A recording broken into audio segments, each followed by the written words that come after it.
तो हेलो बच्चों, कैसे हैं आप लोग। आज के इस वीडियो में हम बात करेंगे क्लास 10th का 7वां चैप्टर। कौन सा है? चैप्टर 7, जीव जनन कैसे करते हैं। इसके बारे में हम पूरा अध्याय एक ही वीडियो में ख़त्म करेंगे। तो आपको क्या करना है कि कॉपी पेन लेके बैठना और इस वीडियो को पूरा देखना है, क्योंकि मैं बायोलॉजी को समझाता नहीं हूँ, बल्कि बायोलॉजी को पूरा दिमाग के अंदर भर देता हूँ। ठीक है, इतने अच्छे से बायोलॉजी आपको पूरे यूट्यूब पे शायद कहीं नहीं मिलेगी जितनी अच्छी मैं बायोलॉजी यहाँ पर आपको समझाऊँगा। ठीक है, तो यहाँ पर आपको पूरा का पूरा समझ आने वाला है। तो मैं बात करूंगा आज जीव जनन कैसे करते हैं। चैप्टर 7 है, क्लास 10th है। मैं पूरा एनसीईआरटी बेस लेकर के चलूंगा, ठीक है, पूरा अच्छे तरीके से। तो सबसे पहले हम थोड़ा सा चैप्टर की आत्मा को टच करते हैं। आत्मा का क्या मतलब कि चैप्टर के बारे में थोड़ा सा समझते हैं। आखिरकार ये चैप्टर हमसे कहना क्या चाहता है, चैप्टर हमसे पूछ क्या रहा है। तो सबसे पहली चीज है कि चैप्टर पूछ रहा है कि जीव जनन कैसे करते हैं, मतलब कि जीवों में जनन के बारे में पूछ रहा है। लेकिन क्लास 10th में आपको पता है कि जीवों के साथ साथ हमको पौधों में भी जनन के बारे में पढ़ना पड़ता है कि नहीं। देखिए, थोड़ा सा 5 मिनट बात करूं तो इसका मतलब ये नहीं कि आपका टाइम बर्बाद हो रहा है। जो मैं आपको बताऊंगा वो बहुत आपके जीवन में, आपके है ना लाइफ में और पढ़ने के तौर तरीके में आपके काम आने वाली है। ठीक है, मैं कोई फालतू की बात यहाँ पे नहीं करता हूँ। यदि कुछ लड़कों को लगता होगा कि मैं फालतू की बात करता हूँ, बताइए कितने लड़कों को लगता है कि मैं फालतू की बात करता हूँ। नीचे कमेंट बॉक्स में कमेंट करें कि सर आप फालतू की बात करते हैं। ठीक है, तो देखो यहाँ पे हम पढ़ेंगे कि जीवों में जनन किस प्रकार होता है, जनन अंग कौन से होते हैं, और पौधों में जनन किस प्रकार होता है, कौन से जनन अंग होते हैं, इसके बारे में। तो सबसे पहले यहाँ पे एक वर्ड कॉमन आ रहा है। कॉमन क्या आ रहा है? जनन वर्ड कॉमन आ रहा है। कौन सा वर्ड बच्चों? जनन। ये देखो, जीवों में जनन, पौधों में जनन। आखिरकार ये जनन क्या है? जनन का मतलब ये है कि अपने समान संतान उत्पन्न करने की क्षमता या अपने समान संतान उत्पन्न करना ही जनन कहलाता है। बताइए, जनन का क्या मतलब होता है कि अपने समान जो संतान उत्पन्न कर दे उसी को हम लोग जनन कहते हैं। जैसे अब हम लोग लिखेंगे इसकी डिफिनीशन, आप लोगों के जब एग्जाम में आएगा तो क्या लिखेंगे कि अपने समान संतान उत्पन्न करने की क्षमता। पूरा फुल डिटेल पढ़ेंगे इस वीडियो में। उत्पन्न करने की क्षमता को जनन कहते हैं। क्या करते हैं? जो जीव होते हैं ना, वो जीव मरने से पहले, जो जीव होते हैं जैसे हम लोग हैं या और भी जो जीव जंतु हैं, वो मरने से पहले अपने समान संतान उत्पन्न कर देते हैं या अपने समान बिल्कुल नए जीव उत्पन्न कर देते हैं। उनको हम बोलते हैं ये क्या कर दिए? जनन कर दिए। और देखिए, जो जनन है बच्चों, वो जनन अगर ना होता, अगर जनन की क्रिया ना होती, रिप्रोडक्शन ना होता, इसको इंग्लिश में बोलते हैं रिप्रोडक्शन। थोड़ा सा इंग्लिश भी लिखते चलो, ठीक है ना, क्योंकि क्लास 12th में जब नीट वीट की आप तैयारी करेंगे तो वहाँ पे इंग्लिश कॉमन होगा। ठीक है, इंग्लिश में आप बेहतर तरीके से समझ पाएंगे। तो देखिए, जो जनन होता है वो अपने समान संतान उत्पन्न करने की क्षमता को जनन कहते हैं। अब जनन हमारे लिए क्यों आवश्यक है?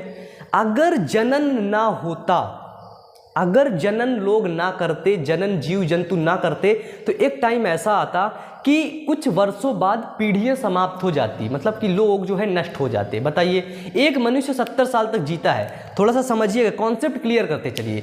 एक मनुष्य 70 साल तक जीता है, यदि वो 70 साल के पहले उसका जनन ना हो, उसका शादी ना हो, वो अपने समान बच्चे ना उत्पन्न कर दे, तो एक टाइम ऐसा आएगा कि 70 साल बाद क्या होगा? मनुष्य की प्रजाति समाप्त हो जाएगी, समाप्त हो जाएगी। लेकिन हम लोग देखते हैं कि मनुष्य की प्रजाति समाप्त नहीं होती है।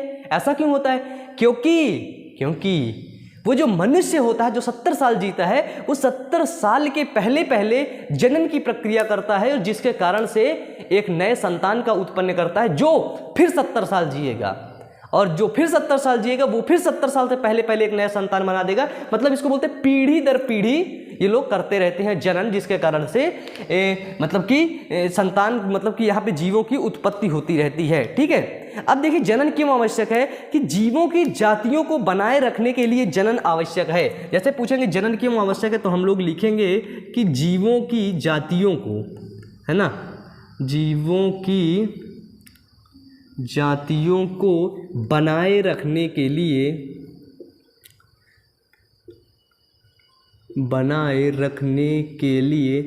जनन आवश्यक है। अभी तो हम लोग बिल्कुल स्लो मोशन में चल रहे हैं ना, ठीक है, अभी आधे घंटे होने जी, देखिए इतना फास्ट चलेंगे तुम लोगों को रॉकेट में बैठा के उड़ाएंगे। और ऐसा ही नहीं कि उड़ा देंगे बस कुछ दिखेगा नहीं, उड़ाएंगे समझ में भी आएगा, ठीक है ना। तो देखो अब हम लोग लिखेंगे कि जीवों की जातियों को बनाए रखने के लिए जनन की आवश्यकता होती है और जनन करना भी चाहिए, ठीक है। अब हम लोग देखते हैं जैसे, इसका जैसे देख लेते हैं। जैसे क्या होता है कि मनुष्य का बच्चा मनुष्य होता है। जनन प्रक्रिया क्या होती है कि जस्ट अपने समान संतान उत्पन्न करना है। किसके समान? अपने समान। जैसे जो मनुष्य होता है तो वो मनुष्य का जो बच्चा होता है वो क्या कुत्ता होता है क्या? बताइए, जो मनुष्य का बच्चा होता है वो क्या होता है? वो मनुष्य ही होता है। और जो कुत्ता का बच्चा होता है वो क्या होता है? वो कुत्ता ही होता है, पप्पी ही होता है, ठीक है।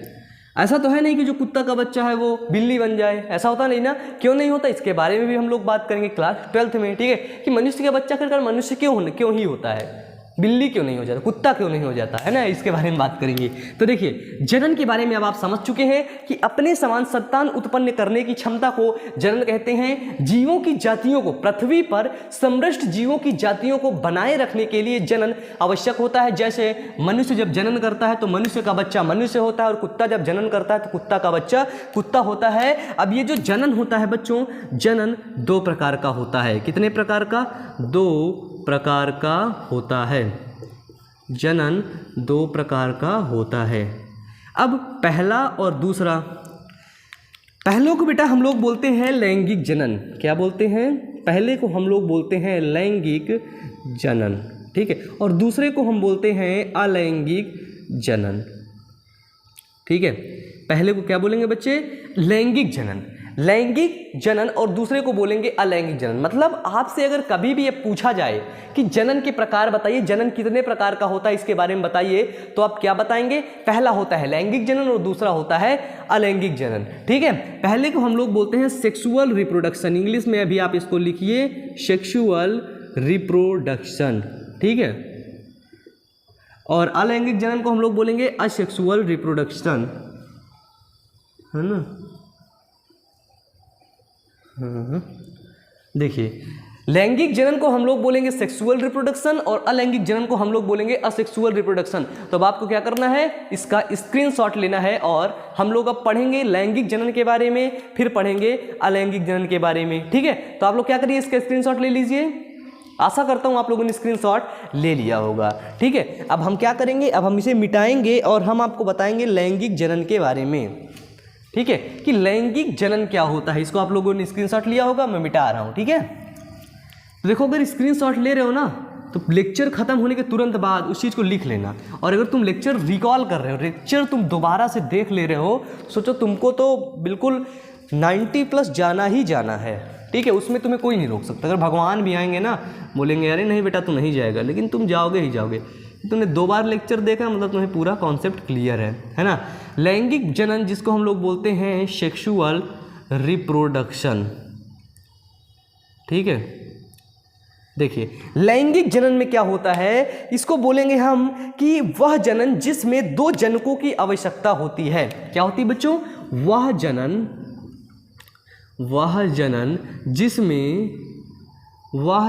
जिसमें 2 जनकों, अब जनकों का क्या मतलब है समझिएगा, 2 जनकों की आवश्यकता होती है, 2 जनकों की आवश्यकता होती है, और साथ ही, ठीक है, और साथ ही लैंगिक अंगों की आवश्यकता होती है। किसकी बच्चों? लैंगिक अंगों की आवश्यकता होती है, लैंगिक अंगों की आवश्यकता होती है, लैंगिक जनन कहलाते हैं, ठीक है। अब यहाँ पे लिख दूँ लैंगिक जनन। अब आप तो उत्तर तो लिख लोगे यार, उत्तर मेरा टाइम ना खराब करवाएं, है ना, उत्तर मैं आपको समझा दूंगा मैं अच्छे तरीके से। तो देखो लैंगिक जनन क्या होता है कि वह जनन जिसमें 2 जनक, अब 2 जनक क्या होते हैं? 2 जनक।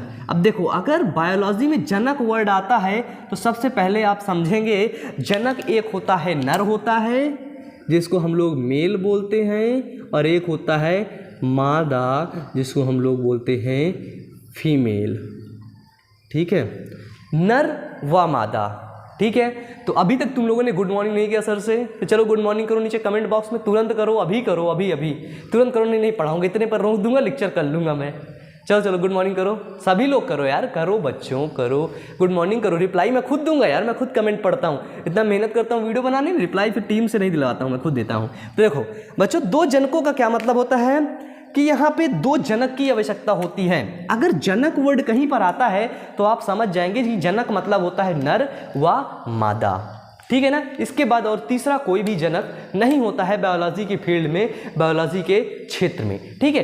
तो अब क्या होगा कि नर व मादा दो जनकों की आवश्यकता होगी, नर की और मादा की। तो इसमें क्या कह रहा है, वह जनन जिसमें दो जनकों की आवश्यकता होती है, दो जनकों की आवश्यकता होती है, मतलब एक ऐसा जनन हो रहा है, एक ऐसी जनन की प्रक्रिया हो रही है जिसमें दो लोग आपस में मिल करके जनन जब कर रहे हैं तभी एक नए संतान की उत्पत्ति हो रही है, एक नया जीव का निर्माण हो रहा है, उसको हम बोलेंगे लैंगिक जनन। तो लैंगिक जनन क्या होगा कि वह जनन जिसमें दो जनकों की आवश्यकता हो, इस प्रकार के जनन को हम लैंगिक जनन कहते हैं। और इस जनन में भाग लेने वाले अंगों को हम बोलते हैं लैंगिक अंग।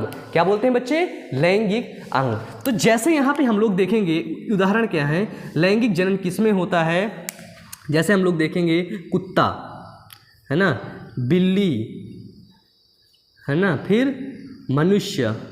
देखो कुत्ता की शादी किसके साथ होगी, फीमेल कुत्ता के साथ। बिल्ली की शादी किसके साथ होगी, बिल्ला के साथ है ना। अरे सच में होती है, बस वो लोग करते नहीं, वो करते होंगे यार अपने मतलब अपनी भाषा में वो लोग भी करते होंगे है ना। अब हम लोग तो खैर वैसे शादी करते हैं है ना, मतलब दिखा के सब लोगों को बुलाते हैं ना।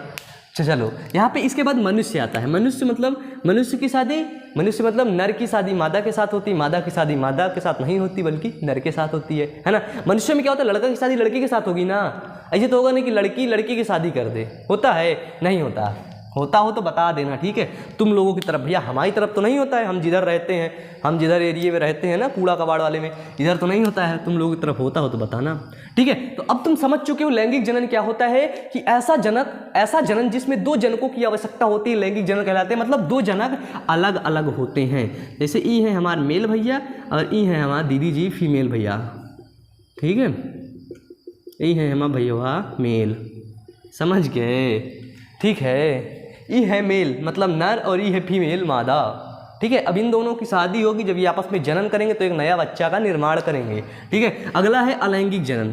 ये बच्चों जीवों में जनन है ना, तुम लोगों में ये है कि जीव जनन कैसे करते हैं, ठीक है। और क्लास 12th का पहला चैप्टर है जीवों में जनन, उसको मैं पढ़ाया हूँ। जब तुम क्लास 12th में बायोलॉजी पढ़ोगे ना तब उस लेक्चर को तुम लोग देखना, ठीक है, बहुत अच्छे से। अलैंगिक जनन को हम लोग बोलते हैं असेक्सुअल रिप्रोडक्शन, ठीक है, असेक्सुअल रिप्रोडक्शन।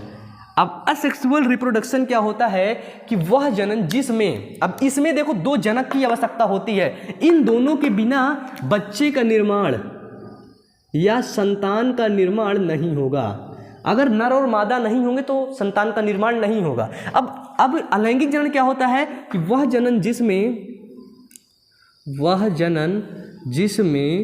केवल एक ही जनक की, वह जनन जिसमें केवल एक ही जनक की आवश्यकता हो, केवल एक ही जनक की आवश्यकता हो,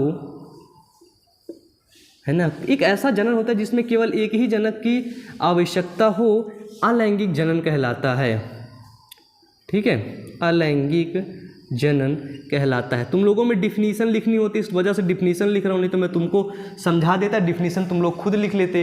अगर तुम लोग चाहो कि मैं बस बायोलॉजी को आऊँ समझा दूँ और डिफिनीशन तुम लोग खुद लिख लोगे किताब से ढूंढ के, या मैं जो बोलता जाऊँगा उसी में से बना के, तो आप लोग नीचे कमेंट करिए, ठीक है, ढेर सारा कमेंट करिए। एक बच्चा कम से कम 5 कमेंट करे, ठीक है ना, और उसको सबका रिप्लाई मैं दूंगा, ठीक है। इसके बाद देखो अलैंगिक जनन क्या होता है कि वह जनन जिसमें केवल एक ही जनक की आवश्यकता होती है, अलैंगिक जनन कहलाता है। इसमें लैंगिक अंगों की आवश्यकता नहीं होती, लैंगिक अंगों की आवश्यकता नहीं होती है।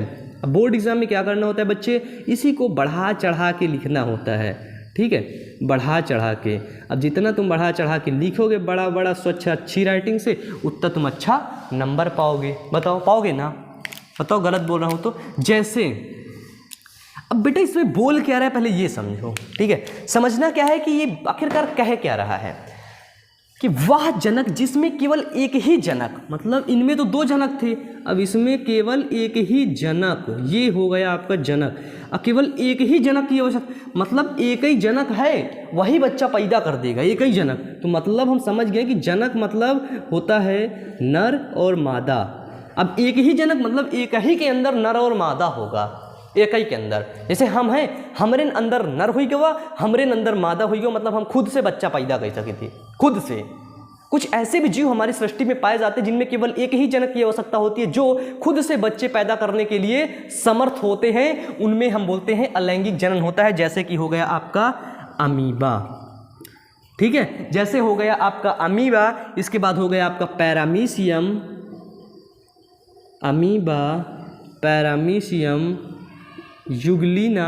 इन सब में क्या होता है बच्चों, इन सब में होता है अलैंगिक जनन। अलैंगिक जनन का क्या मतलब होता है, अलैंगिक जनन का मतलब होता है जिसमें केवल एक ही जनक की आवश्यकता होती है। और हो गया आपका जीवाणु आदि, ठीक है। और बहुत ढेर सारे होते हैं जिनको मतलब फीमेल की जरूरत ही नहीं होती है। क्यों? क्योंकि उनमें मेल और फीमेल, नर भाग और मादा भाग एक में ही होता है, और वो खुद बच्चे पैदा करने में समर्थ होते हैं, इसलिए उनमें होता है अलैंगिक जनन। तो अब नीचे कमेंट करके बताओ, लैंगिक और अलैंगिक समझ में आया कि नहीं, बताओ। कभी जीवन में भुला पाओगे इस चीज को, बताओ। लैंगिक मतलब लैंगिक अंग की आवश्यकता होगी, जिसमें लैंगिक अंग की आवश्यकता होगी समझ लो उसमें दो जनक विपरीत होंगे, है ना, मतलब दो जनक की आवश्यकता होगी। जिसमें लैंगिक अंग की नहीं आवश्यकता होगी मतलब अलैंगिक जनन, उसमें केवल एक ही जनक की आवश्यकता होगी। उसका उदाहरण है अमीबा, पैरामीशियम, युगलिना, जीवाणु आदि। बताओ, इतना समझ में आया? जल्दी बताओ, कमेंट करो नीचे, तुरंत करो, यस सर, बताओ बताओ बताओ, जल्दी बताओ, आया ना? मिटाएं इसको, मिटा दें? चलिए, तो अब हम इसको मिटाते हैं। आपने इसका स्क्रीनशॉट ले लिया होगा, नहीं लिया तो अभी टाइम है, तुम लोग ले लो अब, ठीक है। मैं मिटा रहा हूँ, ठीक है। अब थोड़ा सा आपके क्लास 10th का जो एक टॉपिक है विभिन्नता के बारे में, ठीक है, विभिन्नता का महत्व, विभिन्नता के बारे में हम लोग समझ लेते हैं, ठीक है। जो बेटा यहाँ पे मतलब पढ़ा रहा हूँ ना, उसको क्या करोगे तुम लोग, अपनी नोट्स कॉपी में लिख लोगे, ठीक है ना, ठीक है। उसको तुमको लिखना पड़ेगा बच्चे, और नहीं लिखोगे तो फिर दिक्कत किसका है? पढ़ा तो मैं रहा हूँ, और अगर कहीं पे जाके तुम बताओगे ना कि भैया पढ़ाया कौन है तुमको, बड़े गर्व से बोलना, बड़े प्राउड से बोलना कि मैं बायो अमन से पढ़ा हूँ। किससे? बायो अमन से। और बायो अमन का हर बंदा एक्सपर्ट होता है अपनी फील्ड में। अब हम लोग समझेंगे कि विभिन्नता के महत्व के बारे में। अगर बोर हो रहे हो तो बता देना कि सर बोर हो रहा हूँ, तो मैं तुमको क्या करूँगा, छुट्टी दे दूँगा, ठीक है ना। छुट्टी का मतलब समझते हो ना, डंडा दे दूँगा, डंडा है ना। वैसे भी मारता बहु तुम लोगों को बहुत मारूंगा अगर पढ़ोगे नहीं तो, ठीक है ना। अगर मुझसे पढ़ रहे हो ना तो वास्तव में पढ़ना, सही से पढ़ना। और देखो दूसरी एक तुमको अच्छी बात बता दूं कि हमारे एक दूसरा चैनल है बायो अमन मोटिवेशन, नीचे डिस्क्रिप्शन बॉक्स पे सेकंड चैनल के नाम से लिस्ट दी गई है, लिंक दी गई है, वहाँ पे आप लोग देख लीजिए, ठीक है। बायो अमन मोटिवेशन, वहाँ पे हम कई लोग काम करते हैं, ठीक है। वहाँ पे बहुत अच्छा काम करते हैं हम लोग, मोटिवेशनल वीडियो जो वास्तव में चल रहा है स्टूडेंट की लाइफ में, ठीक है, क्या दिक्कतें आती है उसके बारे में हम लोग वहाँ पर बताते हैं। इसके बाद जो हमारी इंस्टाग्राम आईडी है, यदि आप इंस्टाग्राम चलाते हैं तो इंस्टाग्राम में आप हमें बायो अमन के नाम से या बायो अमन 123 के नाम से हमारी आईडी है, वहाँ पे आप लोग जाइए, हमें ज़रूर फॉलो करिए, ठीक है। और वहाँ पे हम लोग बहुत ढेर सारा अच्छा कंटेंट लेकर आते हैं, तो आप लोग ज़रूर देखिएगा, ठीक है। अब हम लोग बच्चे देखते हैं कि विभिन्नता के महत्व के बारे में। विभिन्नता के महत्व क्या होते हैं, कि विभिन्नता क्या होती है? विभिन्नता का मतलब होता है वेरिएशन। क्या होता है बच्चों? इंग्लिश में को बोलते हैं वेरिएशन। वेरिएशन का मतलब विभिन्नता। विभिन्नता का मतलब विभिन्न होना, अलग होना। क्या होना? अलग होना। तो क्या होता है कि कोशिका के केंद्रक में पाए जाने वाले गुणसूत्रों में, कोशिका की एक सेल होती है, सेल आपने पढ़ा ही होगा, बताइए, सेल ऐसी बनी होती है ना, ये हो गई आपकी सेल। कोशिका के यहाँ पे आपका हो गया केंद्रक, कोशिका के केंद्रक में यहाँ पे पाया जाता है गुणसूत्र। गुणसूत्र कैसा होता है देखिएगा, ये हुआ आपका गुणसूत्र, ठीक है। कोशिका के केंद्रक में पाए जाने वाले गुणसूत्र के अंदर क्या पाया जाता है? डीएनए, ये होता है डीएनए। कोशिका के केंद्रक के गुणसूत्र के अंदर पाए जाने वाले डीएनए, डीएनए को हम लोग बोलते हैं अनुवांशिक पदार्थ, मतलब कि जेनेटिक मटेरियल। कोशिका के गुणसूत्र के अंदर पाए जाने वाली डीएनए एक अनुवांशिक पदार्थ होता है जिससे वह अपने माता पिता से अलग दिखाई देते हैं। जैसे आप हैं, जैसे मैं हूं, हम लोगों में क्या होता है कि हम लोग अपने माता पिता के एकदम समान नहीं होते हैं। एकदम समान का क्या मतलब कि जैसे हमारे माता पिता हैं, हमारे पास में खड़े हैं, तो कोई देख के हमें ये नहीं बता सकता है कि ये इन्हीं के माता पिता हैं, एग्जैक्ट नहीं बता सकते हैं। ऐसा तो है नहीं कि हमारी पूरी शक्ल, जितनी पूरे चेहरे की शक्ल हमारी मम्मी से मिल जाए, हमारी पूरी शक्ल हमारे पापा से मिल जाए, ऐसा तो होता नहीं ना। तो हम लोगों में क्या होता है कि जो हमारे जो शरीर की जो चेहरे की बनावट होती है, चेहरा होता है, वो शरीर में विभिन्नता होती है।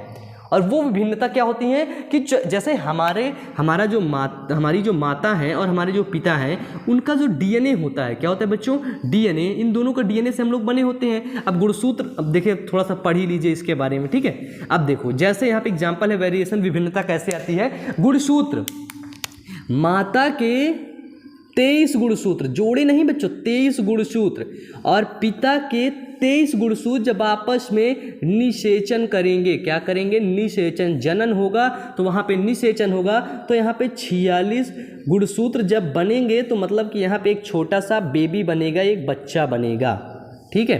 तो जब यहाँ पे एक बच्चा बनेगा, उसके 46 गुणसूत्र, मतलब 23 माता से आए और 23 पिता से आए, तो ये क्या होगा, ये अपने माता पिता के समान होगा, हूबहू नकल नहीं होगा उनकी, अपने माता पिता के समान होगा। इनसे इनका क्या होगा, 90% डीएनए मैच करेगा।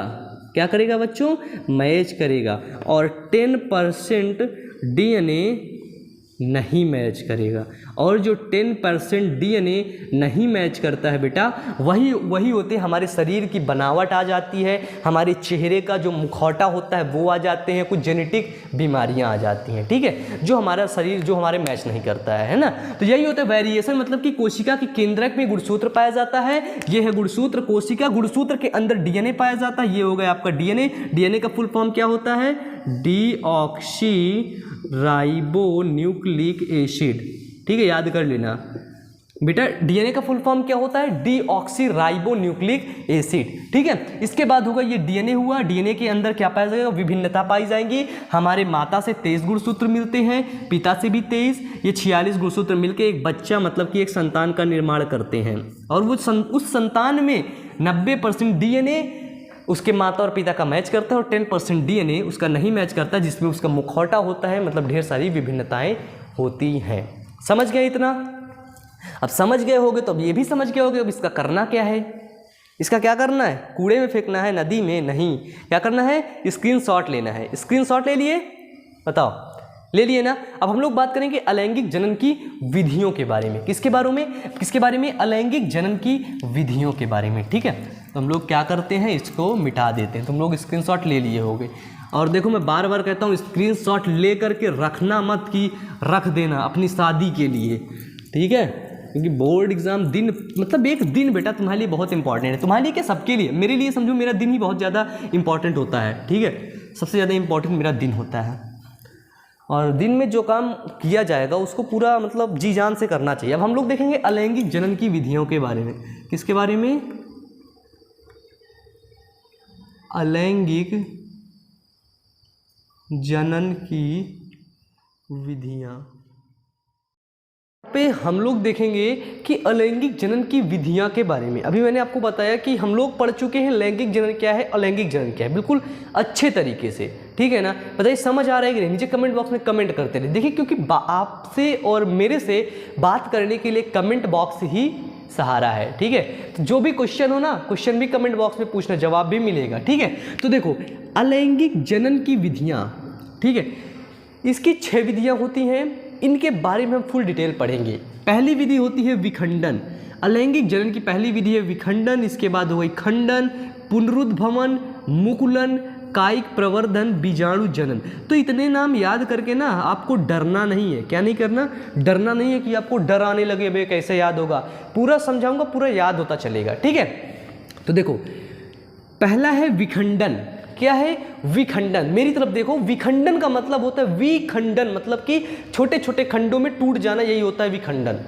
समझ आया ना, छोटे छोटे खंडों में टूट जाना, यही होता है विखंडन। अब इसको देखो कि इसमें जीव 2 या 2 से अधिक इसमें जीव 2 या 2 से अधिक भागों में विखंडित हो जाता है। इस प्रकार से होने वाले जनन को विखंडन कहते हैं। जैसे ये मेरी उंगली है, अब ये 2 या 2 से अधिक भागों में विखंडित हो गई।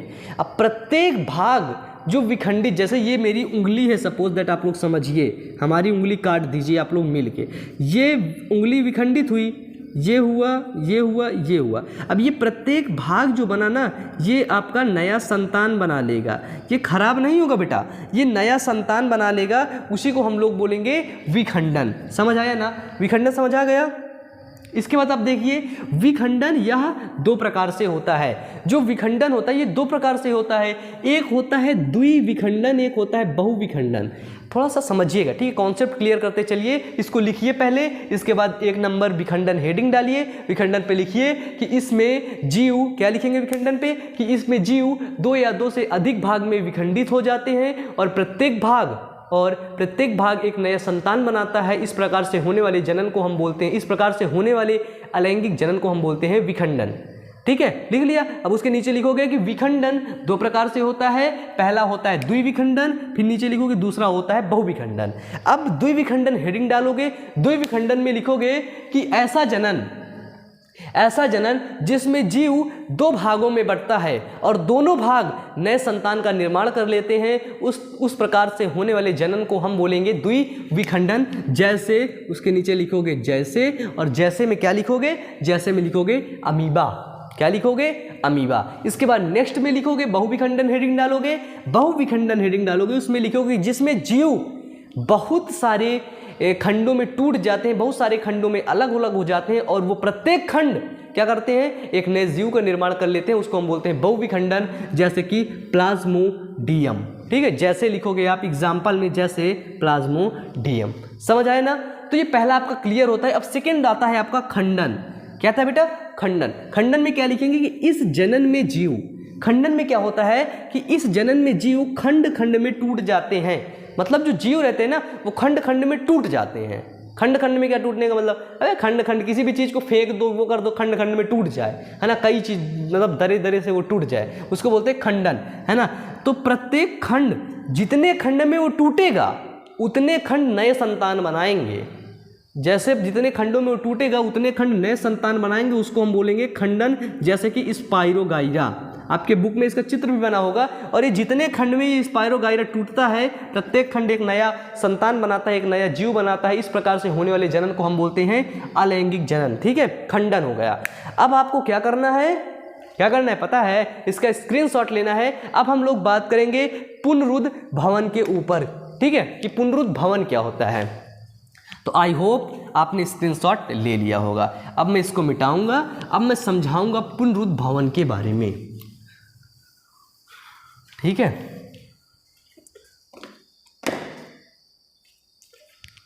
पुनरुद्ध भवन। पुनरुद्ध भवन से कुछ मतलब निकल रहा है।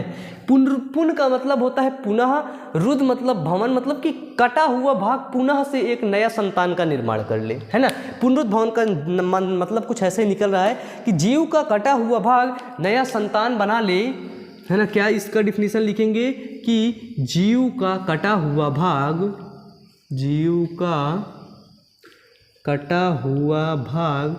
नया संतान बना ले। देखो मक्खी आ गई क्या, नया संतान बना ले। इस प्रकार से होने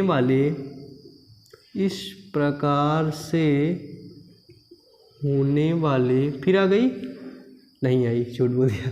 इस प्रकार से होने वाले अलैंगिक जनन को पुनरुद्ध भवन कहते हैं। ठीक है, देखो जो जीव होता है, कोई सजीव है, उसका जो एक भाग है वो कट जाता है। सजीव के जो भाग होता है वो कट जाता है और वो कटा हुआ भाग एक नया संतान बना लेता है। इस प्रकार से होने वाले जनन को हम लोग क्या बोलते हैं, पुनरुद्ध भवन। मतलब कि कोई सजीव है, अब वो कट गया, अब वो कटने के बाद एक नया भाग बना लिया, उसको हम बोलेंगे पुनरुद्ध भवन। इसका एग्जाम्पल होगा आपका प्लेनेरिया हुआ, है ना, अमीबा हुआ और आपका हाइड्रा हुआ। ठीक है, आदि, है ना। तो यहाँ पे क्या हुआ आपका, अरे यार है ना डर लग गया थोड़ा सा। तो देखो यहाँ पे क्या हुआ कि पुनरुत्भवन क्या होता है कि जीव का कटा हुआ भाग नया संतान बनाता है। इस प्रकार से होने वाले अलैंगिक जनन को हम लोग बोलते हैं पुनरुत्भवन। बताइए, याद हो गया ना, बिल्कुल सिंपल था। अब हम लोग देखते हैं मुकुलन। ठीक है बेटा, मुकुलन क्या होता है? मुकुलन का अर्थ होता है बर्ड। आपने सुना है ना बर्ड, मतलब कि कोई ऐसा जीव है ना, ऐसा पादप है जिससे मुकुल निकलते हैं, छोटे छोटे बर्ड्स निकलते हैं, उनको हम लोग बोलते हैं मुकुलम। कि जनक के शरीर से मुकुल बनता है और जनक के शरीर से अलग होकर के नया संतान बनाता है। मुकुलन क्या होता है कि जनक के शरीर से मुकुल बनता है। ठीक है, जनक के शरीर से मुकुल बनता है। मुकुल क्या होता है बच्चों? मुकुल मतलब कि बर्ड, है ना, मुकुल यानी कि बर्ड। जनक के शरीर से मुकुल बनता है और मुकुल नया संतान बनाता है, और जितने भी इसके पास मुकुल बनेंगे ना वो नया संतान बनाता है, नया संतान बनाएंगे। ठीक है, इस प्रकार से होने वाले अलैंगिक जनन को हम मुकुलन कहते हैं। ये आप अपनी फेयर कॉपी में लिखेंगे। ठीक है, अगर आप बायो अमन के पास पढ़ रहे हैं ना तो आपको कोचिंग जाने की कोई आवश्यकता नहीं है। ठीक है, एक चैप्टर एक दिन में क्लियर, तो तुम समझ लो कितनी जल्दी मैं पूरा सिलेबस क्लियर करवा सकता हूँ। ठीक है, पढ़ाने का मेरे पास एनर्जी भी है और पढ़ाने में बेस्ट से बेस्ट मैं पढ़ाता हूँ। ठीक है, अपना बेस्ट देता हूँ बहुत अच्छे तरीके से। अब जैसे मुकुलन के जैसे कुछ उदाहरण हो गए, जैसे कि हो गया आपका ईस्ट हो गया, और क्या हो गया, ईस्ट हुआ, और क्या हुआ, हाइड्रा। जो बच्चों ईस्ट होता है ना, ईस्ट में क्या होता है, छोटे छोटे बर्ड्स पाए जाते हैं, छोटे छोटे मुकुल पाए जाते हैं, और वो मुकुल फिर एक नए जीव का बनाएंगे, फिर उस जीव बनेगा, फिर वहाँ पे मुकुल होंगे, फिर वो नए जीव बनाएगा, है ना। छोटे छोटे बर्ड पाए जाते हैं, मुकुल पाए जाते हैं। ठीक है, तो यहाँ पर हुआ 4 नंबर आपका मुकुलन।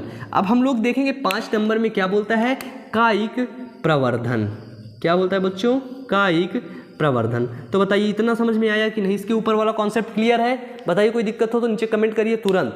अब हम लोग पढ़ेंगे कायिक प्रवर्धन क्या होता है। तो कायिक अंगों द्वारा होने वाले जनन को हम लोग कायिक प्रवर्धन कहते हैं। क्या बोलते हैं? कायिक अंगों द्वारा, कायिक अंगों द्वारा होने वाले जनन को, जो जनन कायिक अंग द्वारा होते हैं, तो कायिक अंग द्वारा होने वाले जनन को कायिक प्रवर्धन कहते हैं। ठीक है, अब आप इसमें से खूब बढ़ा चढ़ा के लिखेंगे कि इस प्रकार से होने वाले अलैंगिक जनन को हम कायिक प्रवर्धन कहते हैं। ठीक है, अब यहाँ पे एक वर्ड आता है कायिक अंग। अब ये कायिक अंग क्या होता है, अब आप लोग इसके बारे में थोड़ा सा समझ लीजिए। कायिक अंग क्या होता है ना। अभी तक तुम लोगों ने समझा कि कायिक जनन से होने वाला जो है ना उसको प्रवर्धन बोलेंगे, इस प्रकार के, है ना। अब जो कायिक अंग क्या होता है, कायिक अंग ऐसा अंग होता है जिससे एक नए जीव का निर्माण हो जाए, एक नए पौधे का निर्माण हो जाए। जैसे तना हो गया, है ना, पत्ती हो गया, और जड़ हो गई, है ना, आदि। मतलब कि ये कायिक अंग है। तने से एक नए पौधे का निर्माण होता है, कुछ पत्तियां ऐसी होती हैं जिससे एक नए पौधे का निर्माण होता है, कुछ जड़ें ऐसी होती हैं जिससे एक नए पौधे का निर्माण होता है। तो इस प्रकार से होने वाले जो जनन होते हैं, कायिक अंगों द्वारा होने वाले जनन को हम लोग कायिक जनन बोलते हैं। क्या बोलते हैं? कायिक जनन। जैसे जो तना होता है आपका, क्या होता है, तना। तना द्वारा आपका होता है आलू, आलू होता है, और क्या होता है, अदरक। ठीक है, अब जैसे आप लोगों ने आलू खाया होगा, आलू की खेती भी गांव में होती है। तो कैसे होती है, आलू को पहले लिया जाता है, रख दिया जाता है कुछ दिनों के लिए, फिर उसमें स्टेम निकल आते हैं, तने निकल आते हैं। ठीक है, तब तने निकलेंगे, तने को काट काट के बो दिया जाएगा, फिर वो आलू बन जाता है। ठीक है, इसी तरह अदरक भी होता है। ठीक है, वो तना द्वारा जनन हो गया। ठीक है, वो तने द्वारा जनन होता है। अब जैसे हो गया जड़ द्वारा जनन। जड़ से जैसे आप लोगों ने देखा है ना, शकरकंद, है ना, शकरकंद हो गया। इस प्रकार के जो मतलब जो जड़ रहती हैं, जड़ों के अंदर जनन होता है। जड़ से ही एक नए पौधे का निर्माण हो जाता है। जैसे अमरूद, आप लोगों ने देखा है कि अमरूद के पेड़ के आसपास देखे होंगे, जहाँ तक उसकी जड़ें जाती हैं उसके आसपास कुछ नए पौधे का निर्माण हो जाता है। ठीक है, तो उस प्रकार के जनन को हम लोग बोलते हैं कायिक प्रवर्धन या कायिक जनन। जब क्लास 12th में आप जीवों का जनन पढ़ेंगे ना, पहला चैप्टर, तो वहाँ पे आपको कायिक जनन के बारे में फुल डिटेल पढ़ना पड़ेगा कि कितने प्रकार से जनन और कैसे होता है। ठीक है, वहाँ पे मैं आपको बहुत अच्छे से पढ़ाऊंगा। अब इसका लास्ट ऑप्शन बचा है बीजाणु जनन। तो इसको मिटाता नहीं हूँ मैं इधर ही लिख देता हूँ, छोटा छोटा आएगा लेकिन तुम लोग समझ लेना। ठीक है। और अगर बोर होना ना तो बायो अमन मोटिवेशन वाले चैनल पे जाना, वहाँ पे वीडियोस को देखना, ठीक है। अब देखते हैं बीजाणु जनन क्या होता है कि इस जनन में जीव बीजाणु उत्पन्न करते हैं जो अंकुरित होकर इस जनन में जीव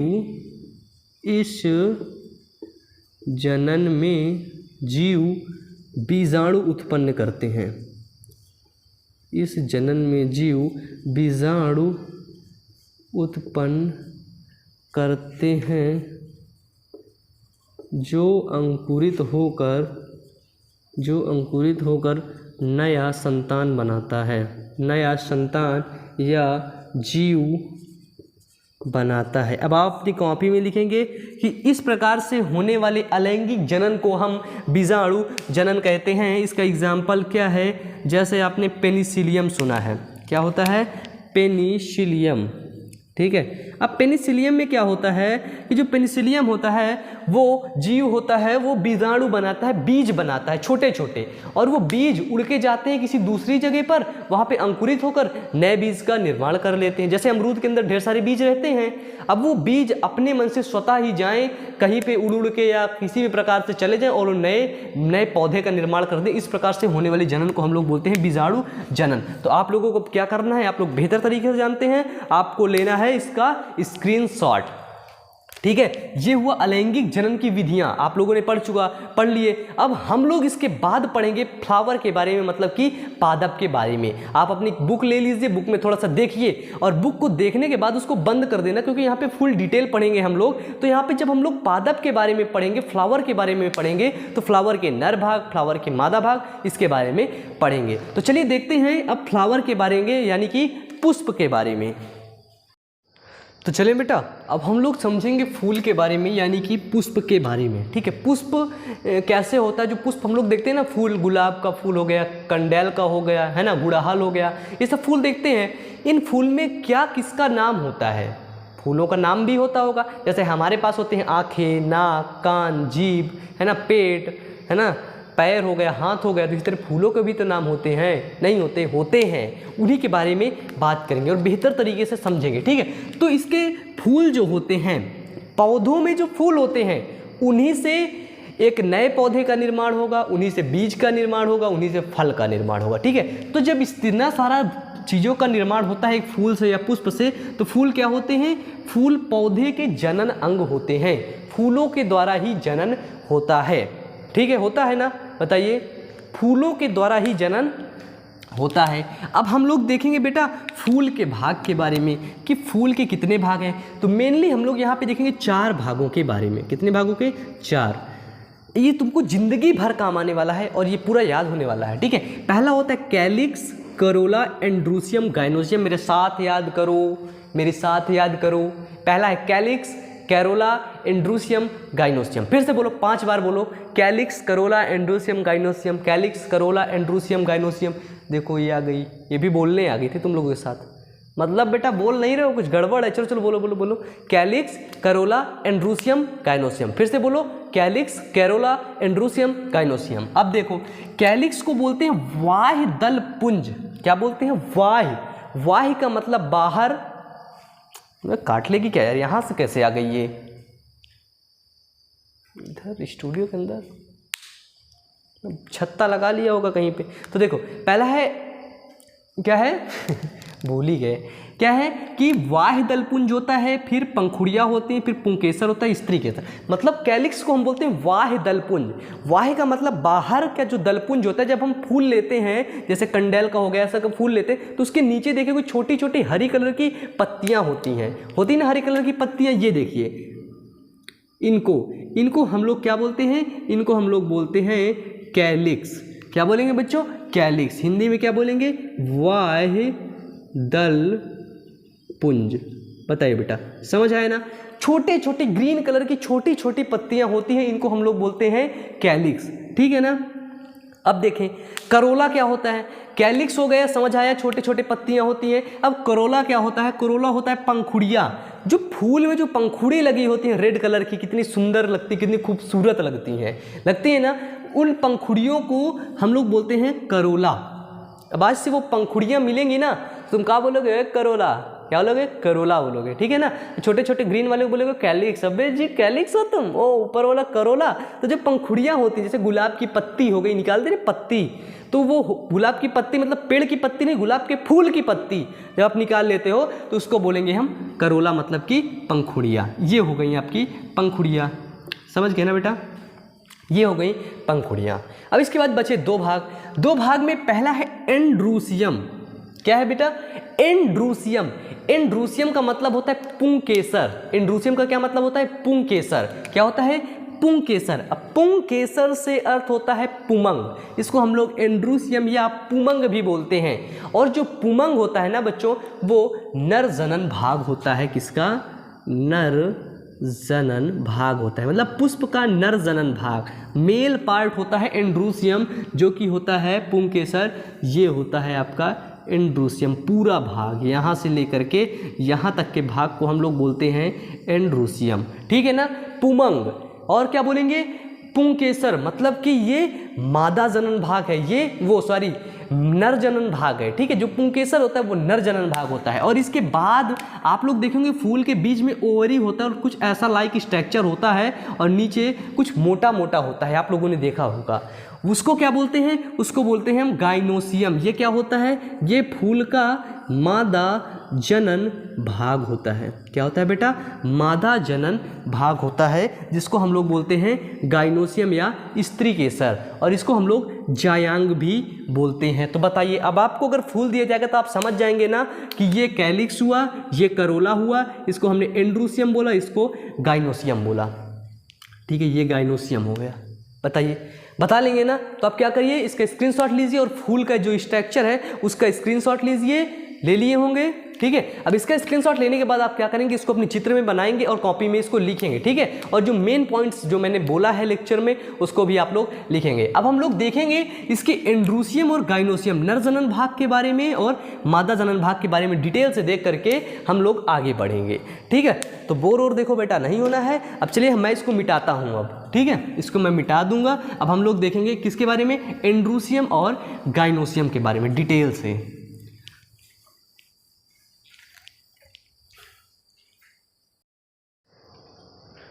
ठीक है बच्चों, अब हम लोग यहाँ पे देखेंगे फ्लावर में जो एंड्रूसियम है और जो गाइनोसियम है इसके बारे में फुल डिटेल। तो देखिए चित्र आपको दिख रहा होगा, यदि आप चाहें तो अभी इसका स्क्रीनशॉट ले सकते हैं। तो देखिए एंड्रूसियम क्या होता है? एंड्रूसियम नर जनन तंत्र होता है, नर जनन भाग होता है। जैसे कि हम लोग नर हैं, हम लोग नहीं, मैं नर हूँ और आप लोग मिक्स हैं, मतलब कि नर और मादा। क्योंकि वीडियो जो है कोई नर भी देख रहा है, कोई लड़का भी देख रहा है, कोई लड़की भी देख रही है। बताओ, देख रही ना? ऐसा तो है नहीं कि कोई लड़की बस देख रही है ना। यूट्यूब है, मिक्सिंग है भैया, कुछ कोई भी देख रहा हो। तो आप लोग कौन कौन है ये नीचे कमेंट बॉक्स में करिए, है ना। लड़कियां होती हैं फर्स्ट होती हैं, लेडीज़ फर्स्ट, ठीक है। और ठीक है, तो देखो यहाँ पे है एंड्रूसियम को हम लोग बोलते हैं पुंकेसर या पुमंग, पुमंग भी बोलते हैं, याद रखना है, ठीक है। अगर पुमंग बोला जाए तो समझ लेना एंड्रूसियम है, इंग्लिश से भी याद किए रहना, ठीक है। पुमंग क्या होता है? नर जनन भाग होता है। नर जनन भाग में क्या क्या होता है देखिएगा। अभी आपको कुछ ऐसा लाइक स्ट्रक्चर आपको दिख रहा था फूल में, है ना। तो ये है पुमंग। पुमंग में पाया जाता है एंथर। पुमंग में पाया जाता है ऊपरी भाग में सबसे ज़्यादा परागकोश, एक गोल गोल होता है ना, कुछ ऐसा लाइक स्ट्रक्चर। उसके अंदर परागकोश बोलते हैं। उसके अंदर क्या भरे होते हैं? कोश का मतलब होता है कि उसके अंदर कुछ ना कुछ भरा है, या डिब्बा, खाली डिब्बा है, उसके अंदर कुछ भरा है। अब परागकोश है तो क्या भरा होगा? पराग कण भरा होगा, यानी कि पॉलिन ग्रेन्स भरे होंगे। पराग कण को इंग्लिश में बोलते हैं पॉलिन ग्रेन्स, मतलब कि एंथर।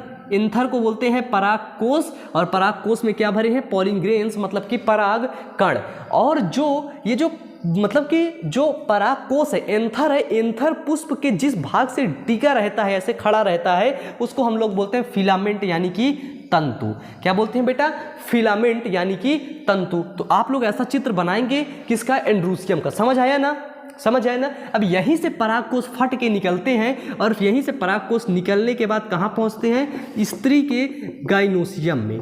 गाइनोसियम मतलब कि स्त्री केसर में, मतलब कि मादा जनन अंग में। अब गाइनोसियम का मतलब होगा स्त्री केसर, स्त्री केसर का मतलब होगा जायांग, ठीक है, जायांग। इसके बाद ये होता है मादा जनन भाग होता है। मादा जनन के भाग में हम लोग समझेंगे कुछ ऐसा लाइक स्ट्रक्चर आप लोगों ने अभी फूल के बारे में देखा है।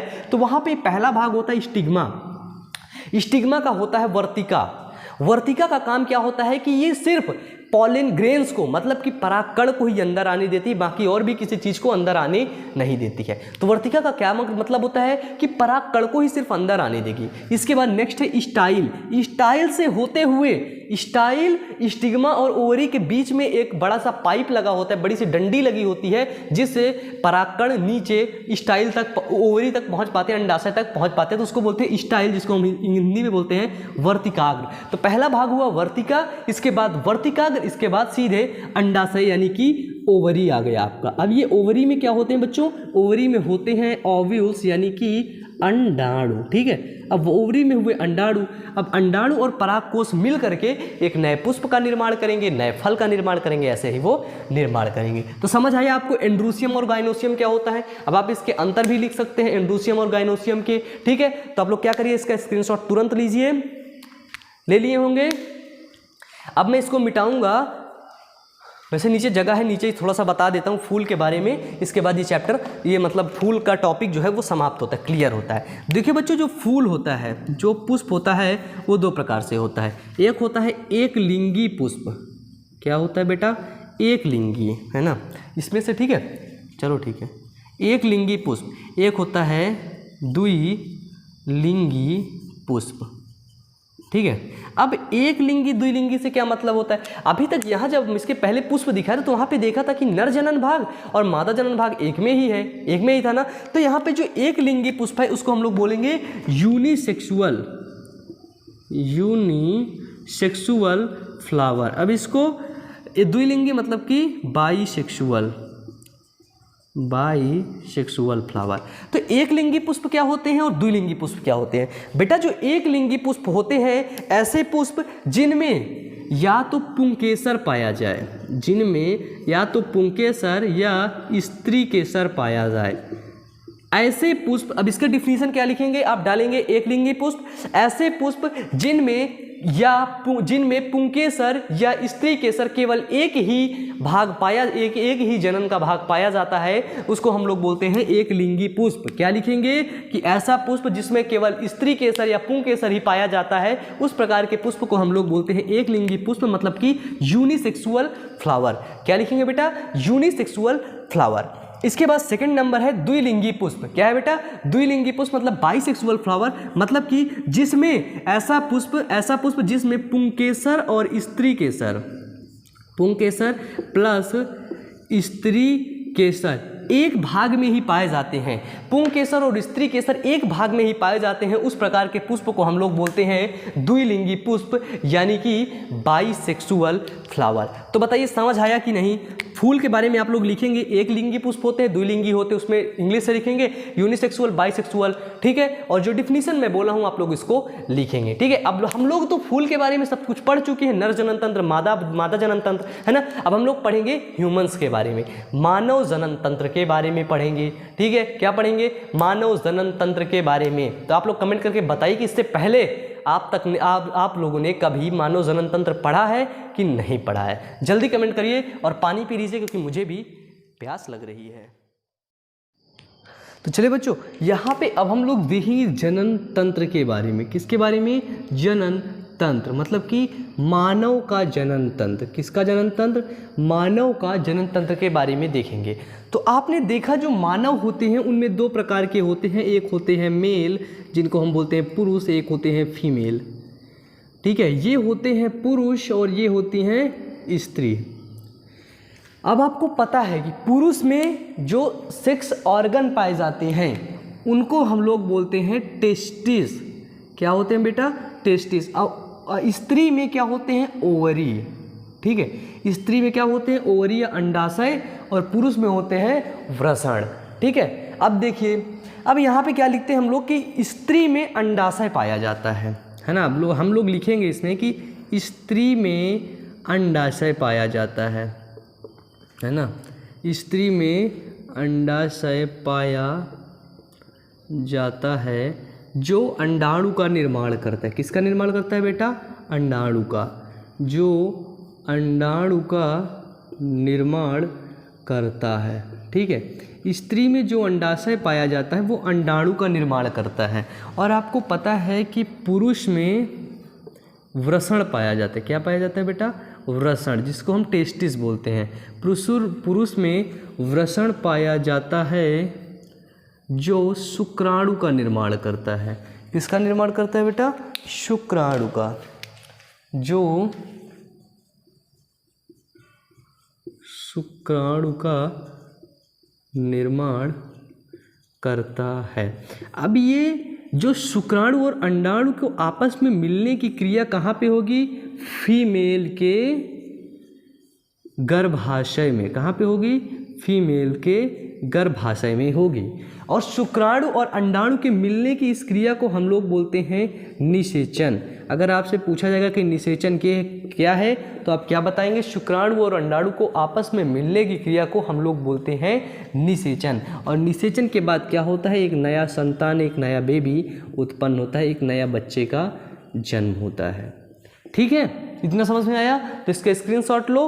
अब हम लोग बात करेंगे मादा जनन तंत्र के बारे में। तो आई होप आप लोगों ने स्क्रीनशॉट ले लिया होगा। अब मैं इसको मिटाता हूँ। ये पॉइंट वाइज है बेटा, ठीक है? ये 1 नंबर है, 1 2 नंबर, इसको आप लोग लिखोगे, ठीक है? अब यहाँ पे थोड़ा सा और समझा देता हूँ मैं, ठीक है? क्या समझा देता हूँ? देखो कुछ, ये जो टेस्टिस होता है ना, टेस्टिस के अंदर क्या होते हैं? टेस्टिकुलर लॉब्यूल, टेस्टिकुलर लॉब्यूल्स होते हैं, जिसके अंदर क्या होती है? स्पर्मेटोजेनेसिस की क्रिया होती है, ठीक है? टेस्टिस के अंदर होते हैं बेटा टेस्टिकुलर लॉब्यूल्स, जिनके अंदर स्पर्मेटोजेनेसिस की क्रिया होती है और फिर स्पर्म का निर्माण होता है, ठीक है? मतलब कि शुक्राणु का निर्माण होता है, ठीक है? अब पता है आपको कि शुक्राणु में 23 गुणसूत्र होते हैं, मतलब कि यहाँ पे कौन सा विभाजन होता है? यहाँ पे होता है अर्धसूत्री विभाजन, ठीक है? क्लियर है यहाँ तक? यहाँ तक क्लियर है ना बेटा? चलिए अब हम मिटाते हैं इसे।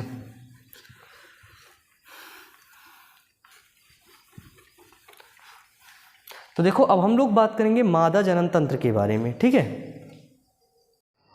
अब आपको पता है कि जो मादा होता है, मादा में अंडाणु का निर्माण होता है। क्या होता है? मादा में क्या बनता है बेटा? मादा में बनता है अंडाणु। फिर ये अंडाणु क्या होता है? अंडोत्सर्ग होता है। क्या होता है? अंडाणु क्या होता है? अंडोत्सर्जन की क्रिया होती है, अंडोत्सर्जन। अंडाणु के अंदर अंडोत्सर्जन की क्रिया होती है, जिसके कारण से अंडा बाहर निकलता है, ठीक है?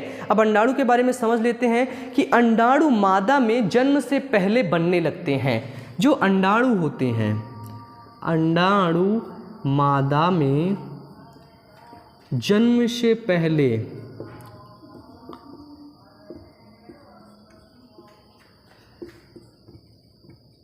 जो अंडाणु होते हैं बेटा, जब वो जो लड़की होती, फीमेल होती है, मादा होती है, वो जब पेट में रहती है, 9 महीने की रहती है, 9 महीने पेट में रहती है, तो वहीं पे उसके जो अंडाणु होते हैं बन जाते हैं, ठीक है? वो अंडाणु बन जाते हैं, जिसे ग्राफियन फॉलिकल या प्री मैच्योर ओवा कहते हैं। जिसे क्या बोलते हैं बेटा? जिसे ग्राफियन फॉलिकल या प्री मेच्योर, मतलब कि पूरी तरह से ये मेच्योर नहीं होती हैं, प्री मेच्योर ओवा कहते हैं, ठीक है बेटा?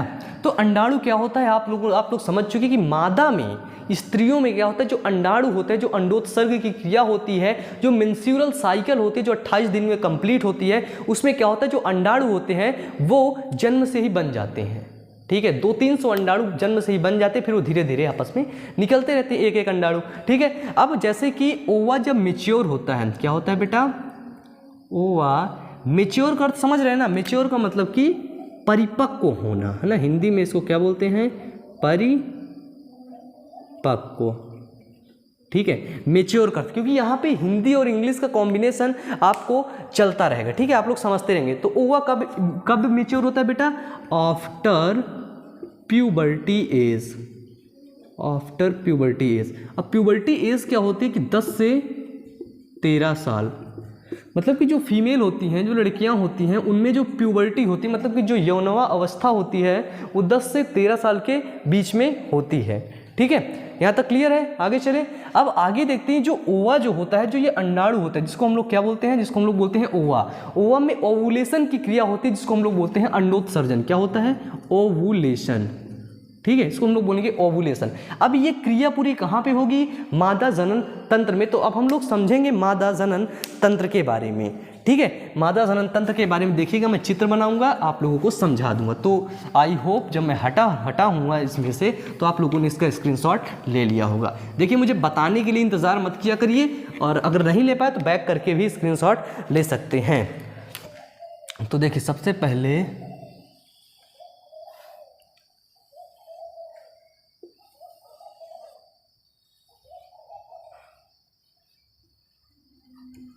ठीक है, ऐसे होता है कुछ। बेटा अच्छे से समझना इस चीज़ को, क्योंकि जो टॉपिक है ना बहुत क्रिटिकल है और इसको मैं बेहतर तरीके से समझाऊंगा। ठीक है, देखो ये क्या है बेटा? ये मादा जनन तंत्र है। ठीक है, मादा जनन तंत्र है। मादा जनन तंत्र के सबसे आगे वाले भाग को हम लोग बोलते हैं सर्विक्स। क्या बोलते हैं? सर्विक्स। इंग्लिश से बोलेंगे सर्विक्स। मतलब जो अगला भाग, जो पतला संकरा भाग होता है, जहाँ से यूरिन का त्याग होता है, जहाँ से मूत्र का विसर्जन होता है, उसे हम लोग बोलते हैं सर्विक्स। ये देखिए, पतले भाग को हम लोग बोलेंगे सर्विक्स। ठीक है, समझ आया? फिर पतले भाग के ऊपर थोड़ा सा जाएंगे तो कुछ उभरा हुआ भाग दिखेगा, इसको हम लोग बोलते हैं गर्भाशय। आप लोगों ने गर्भाशय का नाम सुना ही होगा, यूट्रस जिसको बोलते हैं। ठीक है, ऊपरे वाले भाग को बोलते हैं गर्भाशय। अब गर्भाशय के आगे जाएंगे, देखेंगे दो मोटी मोटी नलिका पाई जाती हैं। क्या पाई जाती हैं? दो मोटी मोटी नलिका पाई जाती हैं, जिसको हम लोग बोलते हैं फैलोपियन नलिका। क्या बोलते हैं बेटा? फैलोपियन नलिका। अब ये फैलोपियन नलिका, या इसको हम लोग इंग्लिश में बोलेंगे फैलोपियन ट्यूब। ठीक है, फैलोपियन ट्यूब। अब ये फैलोपियन ट्यूब दो पाई जाती हैं, एक अंडोत्सर्ग के लिए, अंडो मतलब जहाँ पे अंडा बनेगा, और एक दूसरा के लिए। अब ये क्या है? ये हुआ बेटा आपका अंडाशय। क्या हुआ? अंडाशय। जैसे मेल में, जो मेल होते हैं, मेल में क्या पाया जाता है? टेस्टिस पाए जाते हैं। टेस्टिस दो पाए जाते हैं। अंडाशय को हम लोग क्या बोलते हैं बेटा? ओवरी बोलते हैं। क्या बोलते हैं? ओवरी। अब देखिए, ये ओवरी फैलोपियन ट्यूब से टच रहती है, और जब ओवरी से अंडाशय निकलता है, तो ये देखिए, ओवरी से जब ओवा निकलता है, मतलब कि जब अंडाणु निकलता है, तो कहाँ पे जाता है? फैलोपियन नलिका में जाता है, फैलोपियन ट्यूब में जाता है। फिर फैलोपियन ट्यूब से घूमते हुए क्या करता है? घूमते हुए कहाँ पहुँचता है? यूट्रस में पहुँचता है। और ये यहाँ जब ओवरी से निकल जाता है, फैलोपियन नलिका में जाता है, तो वो स्पर्म का इंतजार करता है। अगर स्पर्म आ जाता है तो वो निषेचित हो जाता है, मतलब कि एक बच्चे का निर्माण करने लगता है। और जब स्पर्म उसको नहीं मिलता है तो धीरे धीरे 28 दिन के साइकिल में वो फटकर बाहर निकल जाता है, जिसको हम लोग मेंस्ट्रुअल साइकिल के नाम से जानते हैं। तो आप यहाँ पे समझिए कि जो मादा जनन तंत्र होते हैं उसमें फैलोपियन नलिका पाई जाती है, इसके बाद ओवरी, अंडाशय इस प्रकार से जुड़ी होती हैं। फिर बीच वाले मोटे वाले भाग को हम बोलते हैं गर्भाशय। फिर एक पतला सकरा भाग होता है जिसको हम लोग बोलते हैं सर्विक्स। ठीक है, इतना समझ में आया? तो इसका स्क्रीनशॉट लो, इसके जो नाम हैं उनको याद करो। अब थोड़ा सा एक बात देख लेना कि ये जो गर्भाशय होता है, गर्भाशय की दीवार को हम लोग बोलते हैं एंडोमेट्रियम। क्या बोलते हैं बेटा? एंडोमेट्रियम। गर्भाशय की दीवार को, गर्भाशय की दीवार को एंडोमेट्रियम। ठीक है, अब आपसे क्वेश्चन पूछ लिया जाता है कि गर्भाशय की दीवार को क्या बोलते हैं, तो आप बताएंगे कि गर्भाशय की जो दीवार होती है उसको हम लोग एंडोमेट्रियम बोलते हैं। अब देखिए, यहाँ से स्पर्म एंट्री करेगा, और स्पर्म एंट्री करने के बाद इधर ही मिल जाएगा, निषेचित करेगा। फिर धीरे धीरे इस जगह पर बच्चे का निर्माण होने लगेगा गर्भाशय में। ठीक है, समझ आया ना यहाँ तक? तो ये हुआ आपका मादा जनन तंत्र। ठीक है, मादा जनन तंत्र आपका क्लियर होता है। अब हम लोग इसको मिटाते हैं, तो आप क्या करेंगे? इसका स्क्रीनशॉट ले लीजिए तुरंत। अब हम लोग पढ़ेंगे मेंस्ट्रुअल साइकिल, मतलब कि मासिक चक्र के बारे में। ठीक है, तो आपको क्या करना है कि इसका स्क्रीनशॉट ले लेना है।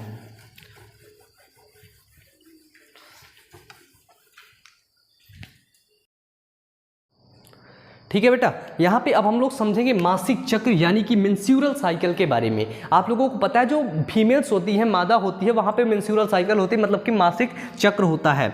अब थोड़ा सा समझ लेते हैं कि अंडाशय से जो ओवरी होती है, ओवरी से अंडाशय निकल के कहाँ जाता है, फैलोपियन नलिका में।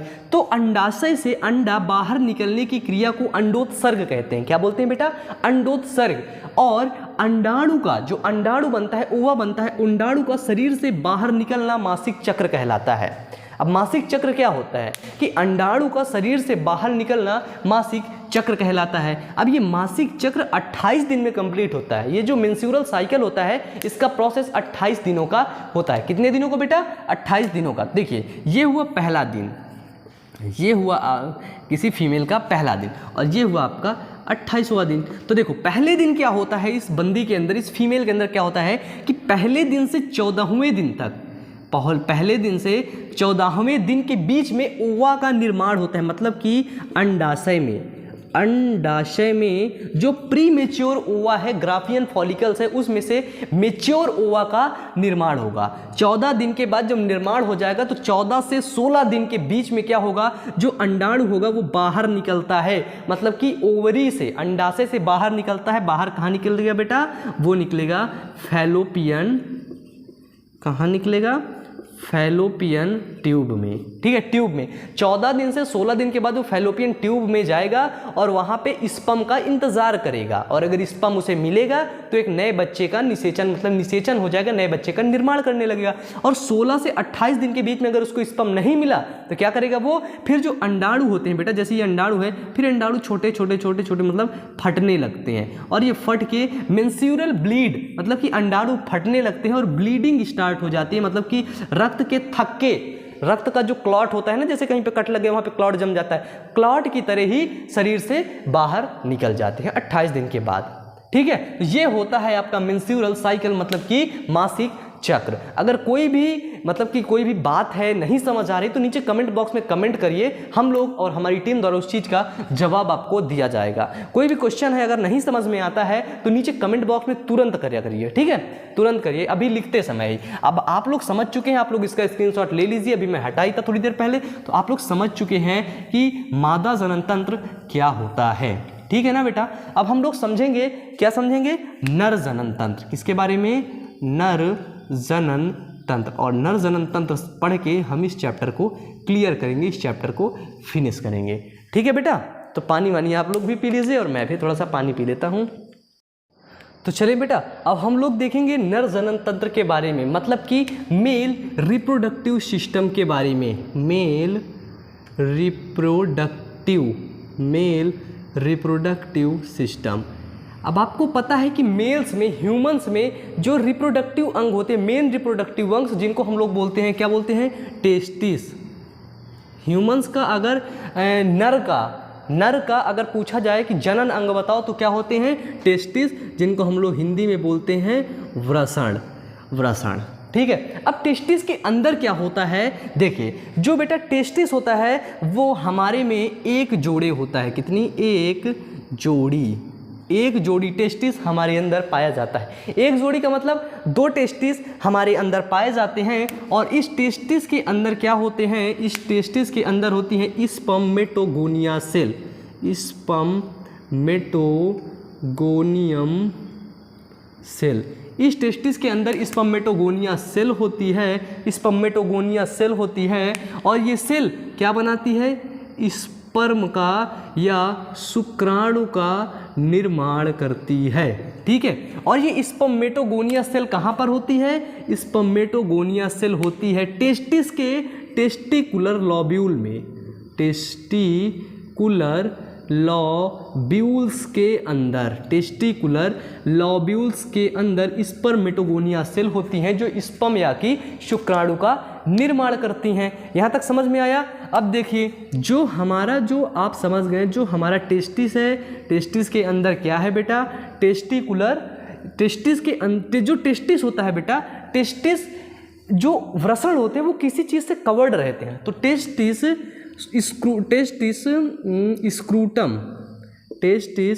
स्क्रूटम द्वारा घिरा रहता है है ना। आप लोगों ने देखा है कि जो अंडाणु होता है वो किसके द्वारा घिरा रहता है, वो एक मतलब एक पाउच लाइक थैली में बंद रहता है, ठीक है। और ये जो स्पर्म बनने की क्रिया होती है बेटा, ये लो टेम्परेचर में कंप्लीट होती है। मतलब जब टेम्परेचर कम रहेगा तभी ये स्पर्म बनने की क्रिया कंप्लीट होगी, ठीक है। हमारे बॉडी का टेम्परेचर कितना होता है, नीचे कमेंट बॉक्स में बताओ। हमारे बॉडी के टेम्परेचर से 3% कम 3 डिग्री कम टेम्परेचर नीचे होता है, तभी ये स्पर्म बनते हैं, स्पर्म बनते हैं, ठीक है।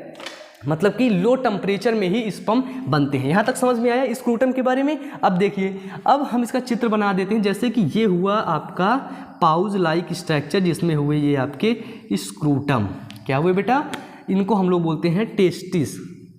क्या बोलते हैं, टेस्टिस ये हैं। और ये जो पाउच लाइक स्ट्रक्चर में बंद रहते हैं, इसको हम लोग बोलते हैं स्क्रूटम। और इसके बीच में आपने देखा है एक पतला सा मतलब वो रहता है, जगह रहता है, उसको बोलते हैं रैफे। क्या बोलते हैं बेटा, रैफे बोलते हैं। अब इस टेस्टिस के अंदर ढेर सारे टेस्टिकुलर लोब्यूल्स रहते हैं, ठीक है, और जहाँ पे स्पर्म बनते हैं, ठीक है, पता चल गया ना। टेस्टिकुलर लोब्यूल्स के अंदर क्या होता है बेटा, स्पर्मेटोगोनिया सेल होती है जो स्पर्म का निर्माण करती है। अब जो हमारे शरीर से सीमेन बाहर निकलता है, जो कि वीर्य बाहर निकलता है, जो सीमेन होता है, क्या होता है बेटा, सीमेन। सीमेन में क्या होता है, सीमेन में होता है स्पर्म होता है। क्या होते हैं बेटा, सीमेन जो निकलता है व्हाइट कलर का है ना, येलो व्हाइट है ना, व्हाइट कलर का ही होता है। सीमेन में होता है स्पर्म होता है, इसके बाद फ्रक्टोज होती है, ठीक है। फ्रक्टोज एक प्रकार की शुगर है, फ्रक्टोज होती है, और सिट्रिक एसिड होता है, सिट्रिक एसिड। अगर आपको स्पर्म की संरचना मतलब कि शुक्राणु की संरचना आपको पढ़ना है, तो आप लोग क्या करिए, हमारी चैनल पे यानी कि यही चैनल बायो अमन पे एक वीडियो पर्सनली बना हुआ है शुक्राणु की संरचना के ऊपर। तो आप लोग उस वीडियो को देखिए और वीडियो को लाइक कर दीजिएगा, कमेंट कर दीजिएगा, ठीक है। तो आप लोग उस वीडियो को देख लीजिएगा, अगर हो सके तो मैं डिस्क्रिप्शन बॉक्स पे इसका लिंक भी दे दूंगा, शुक्राणु की संरचना। तो ये हुआ हमारा नर जनन तंत्र। अब देखिए, ये टेस्टिस पाया गया, टेस्टिस के बाद अब ये स्पर्म निकलेगा किधर से, जहाँ से हम मूत्र का विसर्जन करते हैं उसी को बोलते हैं हम, उसको हम बोलते हैं पेनिस।